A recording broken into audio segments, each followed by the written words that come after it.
And in news just coming in from Pakistan, Lieutenant General Asim Munir has been named the new Chief of Army Staff, and Sahir Shamsad Mirza will be the new Chairman Joint Chiefs of Staff Committee. The Federal Minister of Information and Broadcasting made the announcement on Twitter, adding that a summary of this has been sent to the President of Pakistan.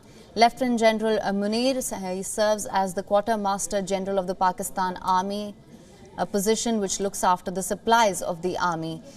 Has now been named the new Chief of Army Staff here.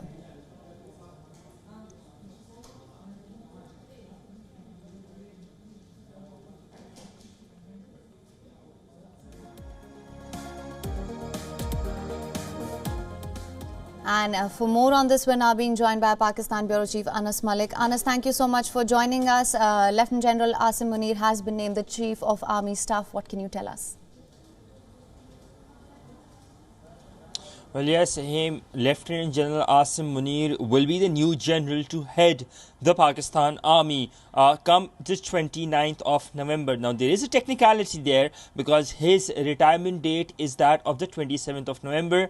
The retention bit will be very interesting. This has been announced by the Pakistani Defence Minister, Khwaja Mohammad Asif, just literally minutes back while speaking to the press after the Federal Cabinet meeting, the special meeting of the Federal Cabinet that was held to deliberate upon the new Chief of Army Staff, because remember, the retirement of the incumbent Army Chief is just around the corner and he's due to retire on the 29th of November. Lieutenant General Asim Munir is currently the Quartermaster General. He's previously served in the role of Corps Commander Gujranwala, the DG-ISI, Pakistan's Powerful Intelligence Services, and also the DG Military Intelligence, the DG-MI as well.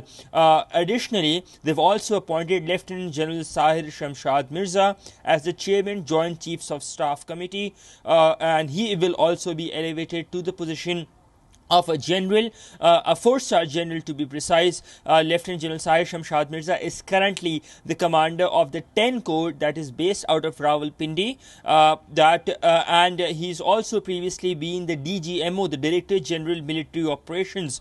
Two key appointments over there. There was a lot of there were a lot of dark clouds and speculations over that. The summary has now been moved forward to the President. The ball now lies to the President in President's court. Hopefully, the government expects that the President will not delay the summary being to be signed, and that this crisis or this man-made crisis will be over sooner than later.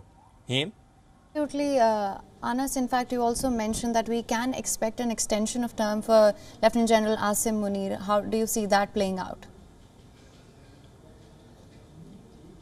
Well, it's not really an extension of term. There is a technicality. He is due to retire on the 27th. Right. So whether or not the government retains him, or the government will probably get him elevated to the badge of a 4-star and then appoint him a Chief of Army Staff. Those are technicalities that that will be discussed and that will be known in time to come. But that being said, the decision in principle with consensus by the Prime Minister in consultation with his cabinet is that Lieutenant General Asim Munir, the current Quartermaster General of the Pakistani military, will be the new general, to a 4-star general to be precise, to head the Pakistani military, and he will be the person who will be the Chief of Army Staff of Pakistan. Right, absolutely. Anas, how do you see these appointments being received by the various political parties? Also, you mentioned that we could expect some delays now that the summary has been sent to the President. Well, at this point of time, it's a bit too early to speculate that there can be potential delays on the part of the President, but you never know, because remember, the President is from the party of Pakistan Tehreek-e-Insaf, the one that's in opposition, Imran Khan's party. Imran Khan has been saying that as and when the summary comes, then the ball is in their court. Prima facie, a slight of a complicated situation, but too early to speculate or assess the damage, if there would be any, because yesterday, literally 24 hours back at around 11, we saw that the Prime Minister had sent a summary for the appointment of the Governor Khyber Pakhtunkhwa, and that summary was duly approved by the President in just a span of about 2 hours. So that is why you can't really speculate as to what this thing has to what the President's action would be, but what we know is that the summary has indeed been sent. There seems to be a political consensus for a decision that is the entire prerogative of the Prime Minister. He decided to take the cabinet in the loop. The cabinet debated. There was a meeting that was ongoing, and roughly about 2.5 hours later, since the meeting began, we see this announcement coming in that Lieutenant General Asim Munir will be currently the 3-star general, will be elevated to rather a 4-star general position, and will be the new general to head the Pakistani army. Okay? Right, Anas, that being said, do we have any clarity on the factors that may have affected this appointment?